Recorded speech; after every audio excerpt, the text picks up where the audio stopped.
Utenga ongotipeza kumene zikumveka kuti olemekezeka mtsogoleri wa dziko lino Lazarus Chakwera komanso mlembi wamkulu wa boma amene ndi mayi Colleen Zamba aletsedwa kuti asakapezeke nawo pamwambo olumbiritsa apita muthalika mawa pa 4 Oktoba ku Kamuzu Stadium mu mzinda wa Blantyre. Newspaper la The Nation yalemba pasamba lake la mtsezo la Facebook kunena kuti breaking news, President Lazarus Chakwera and Secretary to the President and Cabinet Colleen Zamba have been barred from attending the Swearing-In and Inauguration Ceremony scheduled for Saturday, October 4, 2025 at Kamuzu Stadium in Blantyre. Sources from State House and Ministry of Information have confirmed.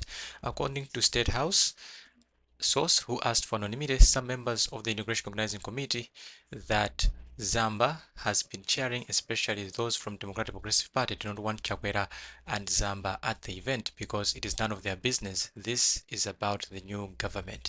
Chakwera conceded defeat to Mutharika last week and has since then demonstrated statesmanship by committing to a smooth handover of power. Chakwera was even expected to attend Mutharika's inauguration and pass on the baton to him. Efforts to talk to Jean Matanga and Peter Mokito, both members of the committee from the DPP, have proved futile as their phones were unreachable. The committee comprises members from the DPP, Malawi Congress Party, and Office of the President and Cabinet (OPC). We called Matanga twice, but her phone was unavailable.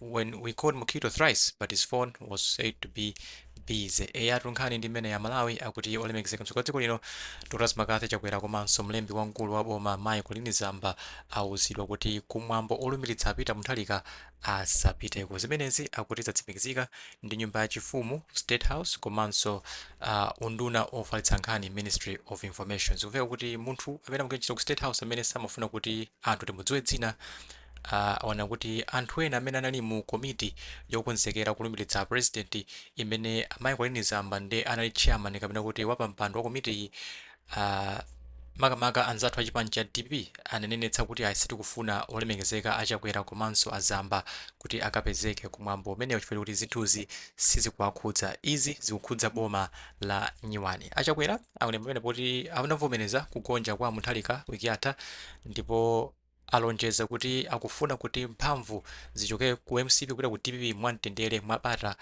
N'chifukwa chakenso mwina amafuna kuti akakhale nawo pamwambo umenewu olemekeza komanso kulumbiritsa apita mu nthalika. Ku newspaper la The Nation inafuna ndithu kuyimbira foni a Jean Matanga komanso apita Mokito omwe ndi mamembala a komiti imene yokonzekera kulumbiritsa president koma mafoni awo samayankhidwa. Komiti imeneyi akuti munali mamembala achipani cha DPP, mamembala a MCP komanso ogwira ntchito ku office ya president ndi Unduna kapena kuti Office of the President and Cabinet (OPC). Akuti Jean Matanga awayimbira foni kawiri konse koma samapezeka. Apita Mokito awayimbira foni katatu komanso samapezeka. Ndi nkhani imene ya Malawi mutiuze maganizo anu kuti chiganizo chimene apanga a DPP choletsa a president Lazarus Chakwera komanso mayi Colleen Zamba kuti akapezeke nawo pamwambo umenewu ndi chiganizo chabwino kapena ndi chiganizo choyipa. Mutiuza in the comment section below. Komatu nkhani ndi imene achakwera ndi a Colleen Zamba akuti sakufunidwa kumwambo olumbiritsa apita mu nthalika. Mutiuza maganizo anu in the comment section below pompano pa Nyasa VoiceBox.